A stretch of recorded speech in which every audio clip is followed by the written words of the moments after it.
Is this on? Ooh, it got quiet. To start the day, good morning. Woohoo! Welcome to the 2018 National Book Festival. Here we go.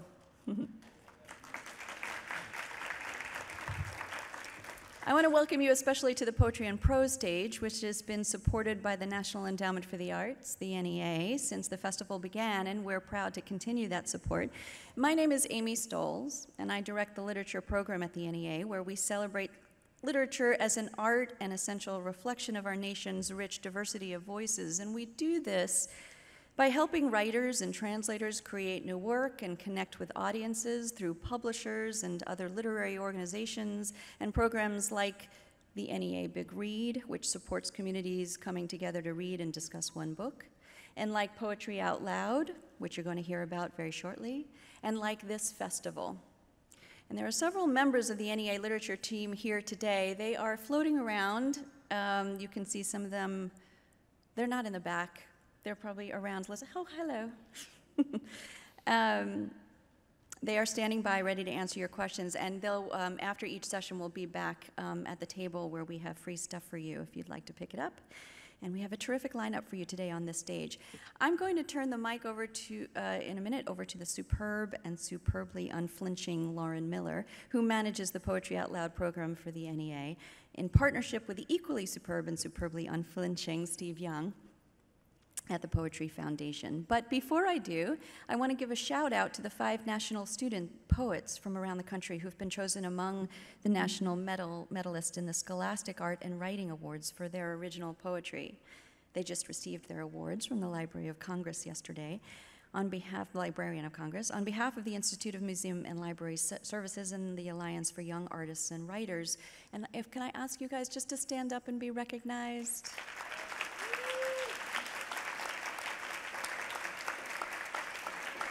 Thank you. I really think it's students like these and these who are going to save the world, I have no doubt. So here we go. Let the games begin. Lauren?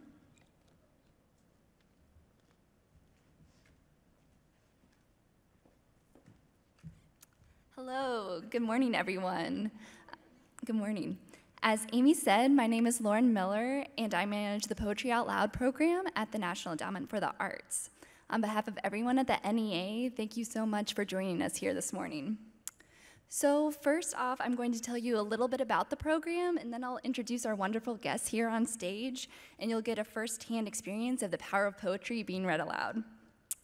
So, Poetry Out Loud is a national youth arts program that seeks to foster the next generation of literary readers by capitalizing on the latest trends in poetry, recitation, and performance.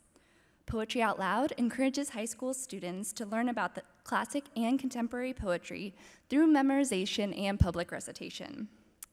Started in 2005 as a partnership between the National Endowment for the Arts, the Poetry Foundation, and the 53 state and jurisdictional arts agencies, Poetry Out Loud has grown to serve more than 3.6 million students and 55,000 teachers from 14,000 high schools nationwide.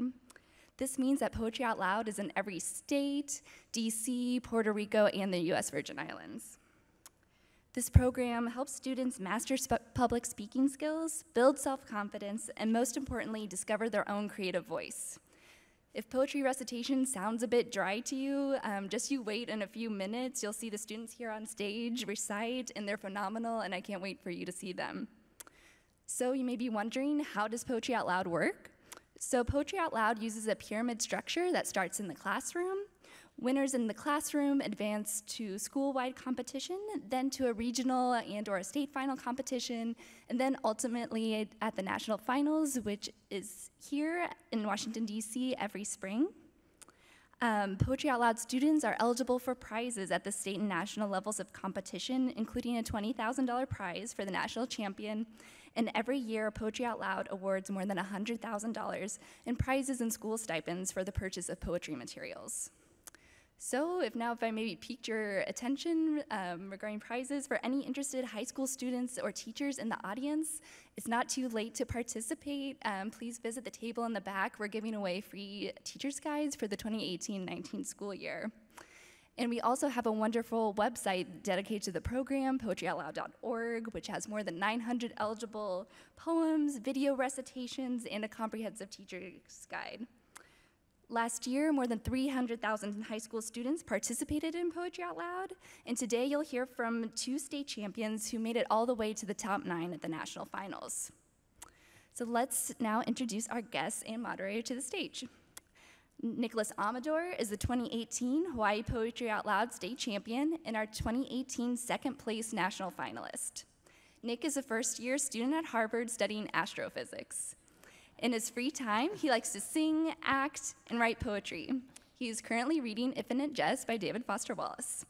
He passionately wants to grow a beard, and for the first time in his life, he feels like he truly can. Next up is Shadi Zai. Shadi is the 2018 Massachusetts Poetry Out Loud state champion and placed in the top 9 of the 2018 national finals. Shadi is from Boston and also is a current freshman at Harvard University.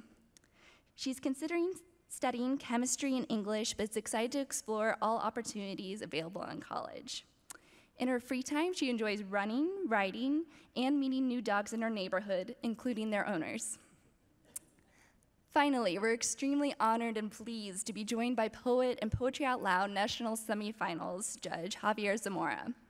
Javier is going to lead today's discussion with our students. He is a 2016-2018 Wallace Stegner Fellow at Stanford University.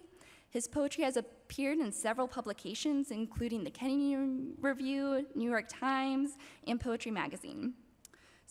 He has also received fellowships from Colgate University, the National Endowment for the Arts, and the Poetry Foundation, among many others.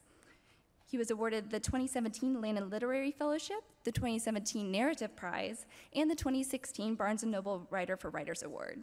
His first collection, Unaccompanied, was published in 2017 by Copper Canyon Press. So without further ado, please join me in welcoming Javier, Nick, and Shadi.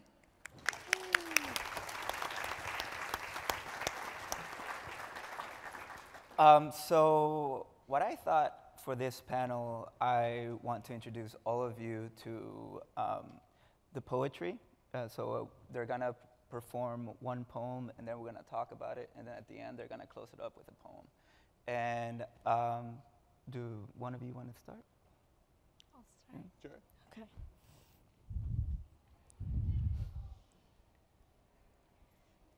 Degrees of Gray in Phillipsburg by Richard Hugo. You might come here Sunday on a whim. Say your life broke down. The last good kiss you had was years ago.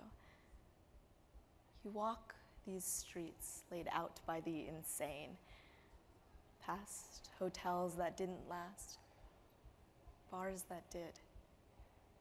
The tortured try of local drivers to accelerate their lives. Only churches are kept up. The jail turned 70 this year. The only prisoner is always in, not knowing what he's done. The principle supporting business now is rage, hatred of the various grays the mountain sends, hatred of the mill, the silver bill repeal, the best liked girls who leave each year for Butte. One good restaurant and bars can't wipe the boredom out. The 1907 boom, 8 going silver mines, a dance floor built on springs. All memory resolves itself in gaze. In panoramic green, you know the cattle eat, or 2 stacks high above the town, 2 dead kilns, the huge mill in collapse for 50 years that won't fall finally down. Isn't this your life? That ancient kiss still burning out your eyes. Isn't this defeat so accurate? The church bell simply seems a pure announcement. Ring and no one comes. Don't empty houses ring? Are magnesium and scorn sufficient to support a town? Not just Phillipsburg, but towns of towering blondes, good jazz, and booze the world will never let you have until the town you came from dies inside. Say no to yourself. The old man, 20 when the jail was built, still laughs, although his lips collapse. Someday soon, he says, I'll go to sleep and not wake up. You tell him no. You're talking to yourself. The car that brought you here still runs. The money you buy lunch with, no matter where it's mined, is silver. And the girl who serves your food is slender, and her red hair lights the wall. Thank you. It's different being up on stage, because usually like I'm in the audience and like being next to you is like you make the poem come alive. Like literally, it's like give me chills. Thank you. And you want to share yours? Yeah, absolutely. Two Guitars by Victor Hernandez Cruz. Two guitars were left in a room all alone. They sat on different corners of the parlor. In this solitude, they started talking to each other. My strings are tight and full of tears. The man who plays me has no heart. I have seen it leave out of his mouth. I have seen it melt out of his eyes. It dives into the pores of the earth. When they squeeze me tight, I bring down the angels who live off the chorus. The trios singing loosen organs with melodious screwdrivers. Sentiment comes off the hinges because a song is a mountain put into words, and landscape is the feeling that enters something so big in the harmony we are always in danger of blowing up with passion. The other guitar, in 1944 New York, when the trio Los Panchos started with Mexican and Puerto Rican birds, I am the one that one of them held tight, like a woman. Their throats, gardenia gardens, an airport for dreams. I've been in theaters and cabarets. I played in an apartment on 102nd Street. After a baptism pregnant with women, the men flirted and were offered chicken soup. Echoes came out of hallways as if from caves. Someone is opening the door now.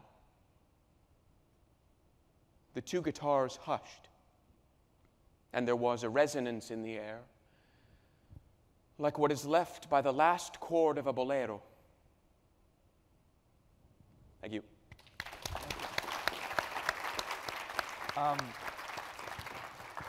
And I'll just start with a very simple question. How did you choose the poems? Because my understanding is that there's a book that you have to, like a choice of 160 or so poems. So what about these two poems that you just performed captured you?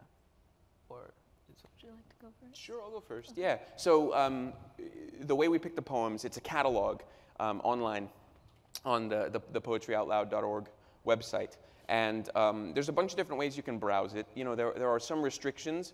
For example, of the three poems that you pick, one of them has to have been written before 1900, and one of them has to be less than 25 lines. How you distribute those requirements is up to you. You can have one poem fulfill both of those, or you can have two different poems fulfill two of those requirements. And then the other one can be whatever you want it to be, a really long poem that was written really recently. But basically, there are so many poems that it's really hard to pick, at least it was for me. I've done the Poetry Out Loud competition 3 years in a row. So what I always did was I started by just clicking the random poem button, because there is one of those, and you can just read a bunch of poems. And you know, part of what I did was the poems that I picked, I sort of picked them strategically. So I would have one sort of funny one, usually one really serious old one, and then one that was kind of, you know, had like elements of magical realism in it. That you know, parts of it were funny and parts of it were very serious and emotional. So Two Guitars was that one for me this year. And also, I would try to pick poems that I felt like I could, you know, put my own voice into, because there are poems that are wonderful, you know, in my opinion, that I love, but that I wouldn't want to recite on stage. You know, E. E. Cummings, for example. I love his poetry, but that's, you know, it doesn't necessarily translate to the spoken word as well. So yeah, that's how I would pick those poems. The whole ordeal took me several weeks. And did they change? Oh yeah, all the time. So you chose different ones every year that you competed? Every year that I competed, yeah. Okay. How about you, Shadi?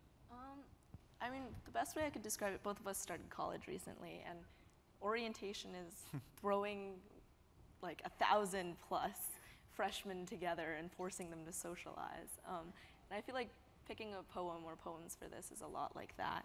You meet a lot of different people the first few days, and eventually you develop relationships with some of them, and you learn and understand them more deeply and sort of connect with them in that way. So I think the very start, when you start clicking the random poem button, that's sort of the frantic, I know I have to socialize, but I don't really know what I'm supposed to do right now. And it only gets easier from there. And I think a lot of it is choosing a poem that you feel like really speaks to you, and of course can communicate clearly on stage. But there's some poems that are very complex and have a whole slew of emotions that really take your time and energy to understand. And I think those poems are really valuable and really the gems of poetry out loud. Thank you. That's a beautiful metaphor. And so that was what captured me, because as a judge, I learned so much. It's like I've read some of these poems before, but I feel like the best performances are when you really showed another face that I've never really thought of about the poem. So I was wondering, how long did it take you to find that niche into the poem, and how long did you practice, and like who helped you? And for me, it took a lot of time. I don't even know how much time, but my English teachers at school helped me a lot. I think the fact that they're so familiar with a lot of poetry and how they have different visions, but I think a huge part is having multiple people contribute to how your poem is interpreted in the end. Because everyone has a different understanding or different life experiences, and it all changes the way that a poem is absorbed by someone. So, for instance, the way that my mom viewed Degrees of Grey in Phillipsburg was very different than how I wanted to view it. But sort of interlacing other people's experiences with your own and trying to understand it more deeply in that way. So my process took a lot of people and a lot of practicing in my room, and a lot of time and effort and communication with others. Yeah, the practice process for me, I sort of like shamelessly asked to practice my poems in front of anyone who wanted to hear them. You know, in front of my mom and my dad, who's here, and my English teacher and poetry coach at my high school. Her name is Laura Cowell, and she was absolutely fantastic. I met with her once or twice, you know, every week. And in terms of, you know, the long-term sort of practice thing, it's like once you memorize the lines and like really get it to the point where like you can recite the whole poem before you go to sleep, just really quickly, like Two Guitars, you know, that's the easy part, really. And it's not easy, but it's the easy part, because after that, it's sort of figuring out not only what the poem means, you know, what these complicated phrases and weird metaphors mean, but what they mean to you as the person who's reciting it, because that's what it's all about. Poetry out loud is about, you know, putting yourself into it and realizing what it means to you and what sort of message you want to convey to the audience. And the whole thing is you know, it's completely subjective. People, you know, like Shadi was saying, they'll interpret one poem completely differently. And one of the more interesting things that I took away from my 3-year relationship with this program is that often 2 or 3 people, or even more, will do the same poem. And it's not boring when you watch several people do the same poem in a row, because everybody interprets it differently. There's an infinite amount of ways to interpret a poem. And that's what's so beautiful about it. And did you have a relationship with poetry before the program? Or I know you come from an acting background. I do. And do you? Because like for me, I remember, so I graduated high school in 2008. And this program started in like 2006, 2005. So I actually knew about the program, and my English teacher was like, you should do this. I'm like, no, I'm so scared of like, being in front of people, even though that now I'm talking in front of people. But what, if you didn't come from a acting background, or if you did, what inspired you to take that, for me, was like that extra step, being a teenager and being in front of people? So like, what inspired you, and how did poetry help you? Yeah, so I acted since like middle school. I was doing musicals and plays and stuff, so I'm generally comfortable in front of crowds. But poetry out loud, for me, it's actually very different from acting. You know, when you deliver a monologue in front of somebody, you're really, I mean, ideally you're becoming that character who's delivering the monologue in that play. You know, you read the whole play, you sort of figure out what this character's all about, what their motivations are, what their background is. You know, you sort of physically like become that character, and emotionally and mentally and all of that. But when you're doing a poem, or when I'm doing a poem, I'm not a different character. I really am me.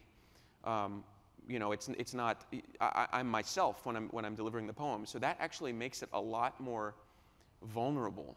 I'm making myself a lot more vulnerable when I'm doing a poem as opposed to when I'm doing a monologue. And I get a lot more nervous. But I did, you know, there are obvious similarities between acting and poetry recitation.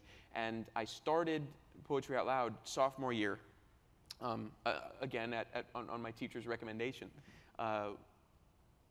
And yeah, because they had seen me act, and they had you know, recommended that I do this, and I was like, yeah, sure, I'll try it. And I mean, it's been great. What about you, Shadi? For me, my poetry journey sort of started in 2nd grade. Wow. I had a phenomenal English teacher who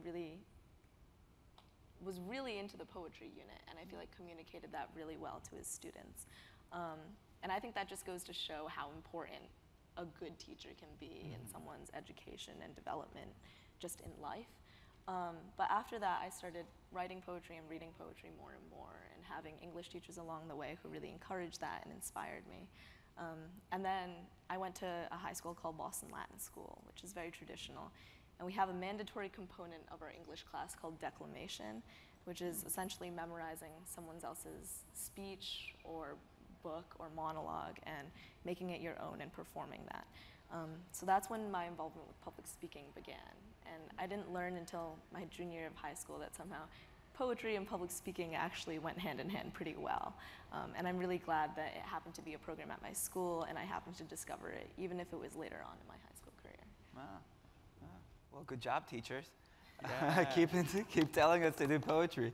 And what advice would you have for like a freshman, or like somebody in middle school who's thinking about doing this program? Like if they've never heard of it. My advice, just like start reading poems. I did not get into poetry as early as Shadi did. You know, maybe, there's this story that I always tell. When I was in 5th grade, there was this project where we had to memorize a poem and recite it and like write it out and do a little illustration that went with it. And I was super happy about it because I loved poetry. I hadn't read a lot of it in 5th grade, but I recited The Raven by Edgar Allan Poe. And I got like a 2 out of 4 on the, well, but the reason, I think I recited it pretty well, but the reason was because when I illustrated it, I didn't use color, which was one of the, it's heartbreaking. but the Raven, I mean, that poem that's a black and white poem to me. But, so I did that and got a 2 out of 4, and I was like, I hate English. All the way up until like 8th grade when I read To Kill a Mockingbird, and I was like, oh my God, I love literature. So that's when I started getting back into poetry. But in terms of advice, I mean, start early. Start reading poems. Start, reciting them. Really fall in love with it. Find poems that you really, really love. Memorize them. Recite them, to people that you know, and just immerse yourself in the whole world of it, because it's a big world. I completely agree. I think reading is so important to developing a love for poetry. When you start, there's sort of like some famous poems that you always read, like Shakespeare's sonnets, and then you think that's sort of all there is to poetry. And you feel like you've understood it, you've seen it all. And then, for me at least, in my AP Literature class in 12th grade, my teacher was really into T.S. Eliot, and I'd never read T.S. Eliot before. And to go from my understanding of poetry to be like Shakespeare's sonnets and like John Donne, to reading like T.S. Eliot and the love song of J. Alfred Prufrock, like that's insane. It's incredible that you can do all of that in poetry, and I never would have learned that if I didn't keep reading and keep exploring and discovering new authors and new styles and new ways to communicate the same emotions over and over again. Oh, T.S. Eliot, huh? Because you're a big fan of that same poem. Mm-hmm. Right? J. Alfred Prufrock, that's my favorite poem of all time. Love song of J. Alfred Prufrock. Wow. Yeah. Do you know the beginning of the? Oh my goodness, I recited it last year. Yeah. Here. So now putting you on the spot. Then you and I, when the evening is spread out against the sky like a patient etherized upon a table. Yeah. It's that etherize. Etherize. For me, it's that word etherize. I'm like, wow. It's just like, yeah. It flips you on your, I've never, that's the first time that poetry can do that. Oh my God. And what are you reading now? And I know that you're both starting college, so you're both freshmen. You just had orientation. Mm-hmm. When I started writing, I didn't tell people that like I did poetry. I was like shy about it. It was like my own thing. So I wonder if your friends or if you're introducing yourself like at college, like I do this. I know poetry out loud. I like recite poetry or not. I don't know. You can advertise. I know. It's like this is what I do. I don't. I think for me, poetry is a very internal thing, mm-hmm. and even what you said about being vulnerable. Yeah. I think even reciting in front of like my parents is actually pretty hard at times because you have to get into this mindset where you really isolate yourself into this poem. So I don't think I'm that public about it. I don't go around, just saying poetry. But I think for people who do that, like that's incredible, and we need more people like you who really emphasize the effect of poetry in our life. I tell people that. I go around. I'm shameless about it. Like I said before, because this is such a big part of who I am. I would not be the person I am right now if I didn't have poetry out loud, let alone poetry in general. It's such and it should be a big part of who everybody is because it's so important. It's such an important way to share, ideas that can change the world, and even ideas that don't change the world, that just are important to you. That's great. It is about dreaming as well. Certainly that's why I read poetry, because it's like thoughts that imagine a different world. And I am interested to hear if you're still a huge fan of, what are you reading right now? And it doesn't have to be poetry, but are you still writing? Or did you ever write at the same time that you were like practicing to recite? I definitely still write. I think while you immerse yourself in these poems for poetry out loud, it's sort of hard not to be inspired by them to write and to view what you've viewed throughout your life in a very different way. And I journal a lot. I think journaling is actually really helpful in terms of like communicating your thoughts and condensing them and trying to see how you can just go through your day and reflect. But I think, reciting poetry, reading poetry, and writing poetry, they're all in one category, and I think they build off of each other extremely well. Mm-hmm. I agree. I'm a lot shyer about my writing. I do write, but that's something I don't generally, share poems that I've written or talk to people about it. There was one time that I did. I went on a date with this girl last summer, and I was just like, it was like we went on one date, and I wrote I wrote a poem about it. It was like this passionate love poem, and I got it published in this, in the school. Now we can Google it. Magazine. No, I don't think you can find it. Don't look for it. But yeah, I got it published in the school thing, and I didn't tell her about it.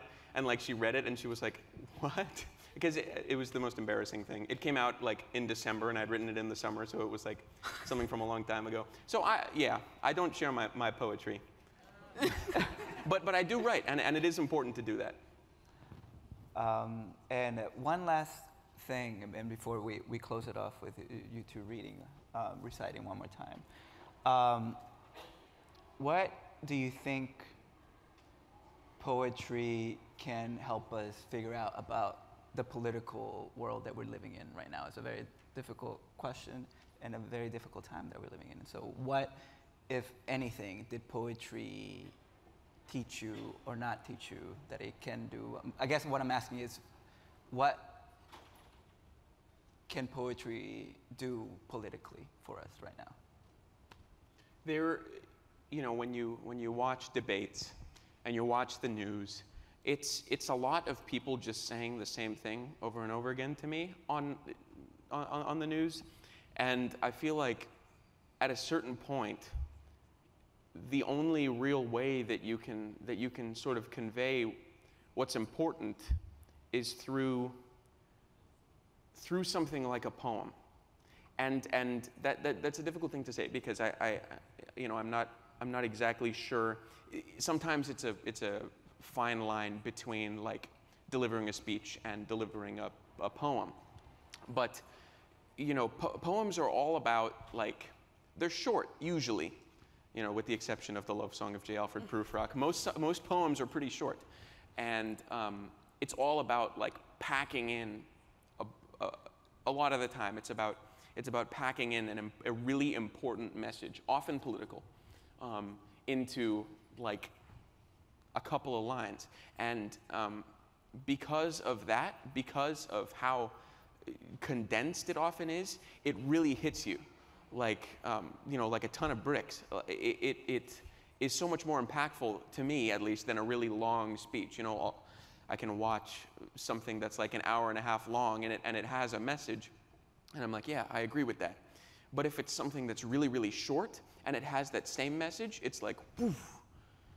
And especially today, in such a polarized and often dangerous political climate, it's really, really, really important that we all sort of figure out what it is that we believe in and figure out how to communicate that clearly. Because, oftentimes it's, especially now, really important to say what you believe and to put it out there.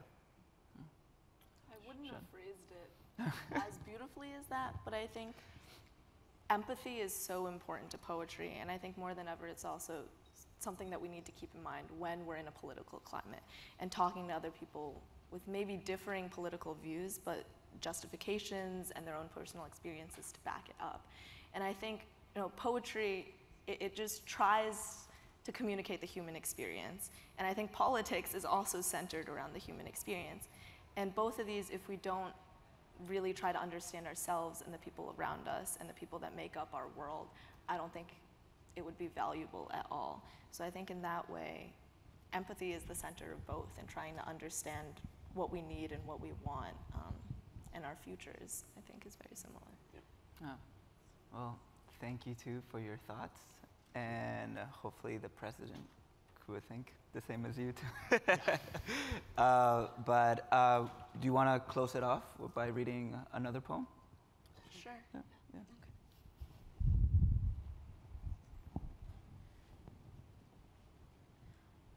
The Golden Shovel by Terrence Hayes, after Gwendolyn Brooks. 1. 1981. When I am so small, Dad's sock covers my arm. We cruise at twilight until we find the place the real men lean.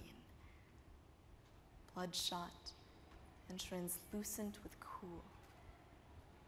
His smile is a gold-plated incantation as we drift by women on bar stools, with nothing left in them but approachlessness. This is a school I do not know yet, but the cue sticks mean we are rubbed by light, smooth as wood, the lurk of smoke thinned to song. We won't be out late. Standing in the middle of the street last night, we watched the moonlit lawns and a neighbor strike his son in the face, a shadow knocked straight. Da promised to leave me everything. The shovel we used to bury the dog, the words he loved to sing, his rusted pistol, his squeaky Bible, his sin. The boy's sneakers were light on the road. We watched him run to us, looking wounded and thin. He'd been caught lying or drinking his father's gin. He'd been defending his ma, trying to be a man. We stood in the road and my father talked about jazz. How sometimes a tune is born of outrage. By June, the boy would be locked upstate. At night, we got down on our knees in my room. If I should die before I wake, Da said to me, it will be too soon. 1991. Into the tented city we go, weakened by the fire's ethereal afterglow. Born lost and cooler than heartache, what we know is what we know. The left hand severed and schooled by cleverness. A plate of weekdays cooking, the hour lurking in the afterglow, a late night chant, into the city we go. Close your eyes and strike a blow. Light can be straightened by its shadow. What we break is what we hold. A singular blue note, an outcry singed, exiting the throat. We push until we thin, thinking we won't creep back again. While God licks his kin, we sing until our blood is jazz. We swing from June to June. We sweat to keep from weeping. Groomed on a diet of hunger, we end too soon. Thank you. Thank you. Thank you. Nick? Yeah. We'll talk about political poems. This is The New Colossus by Emma Lazarus. Not like the brazen giant of Greek fame, with conquering limbs astride from land to land. Here, at our sea-washed, sunset gates shall stand a mighty woman with a torch, whose flame is the imprisoned lightning, and her name, Mother of Exiles. From her beacon hand glows worldwide welcome.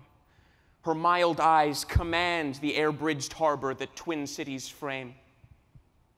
Keep, ancient lands, your storied pomp, cries she with silent lips. Give me your tired, your poor, your huddled masses yearning to breathe free. The wretched refuse of your teeming shore, send these the homeless, tempest-tossed to me. I lift my lamp beside the golden door. Thank you.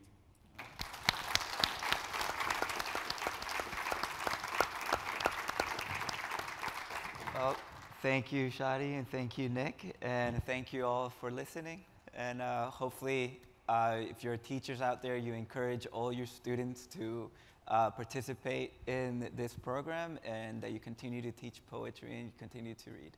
Thank you very much. Thank you.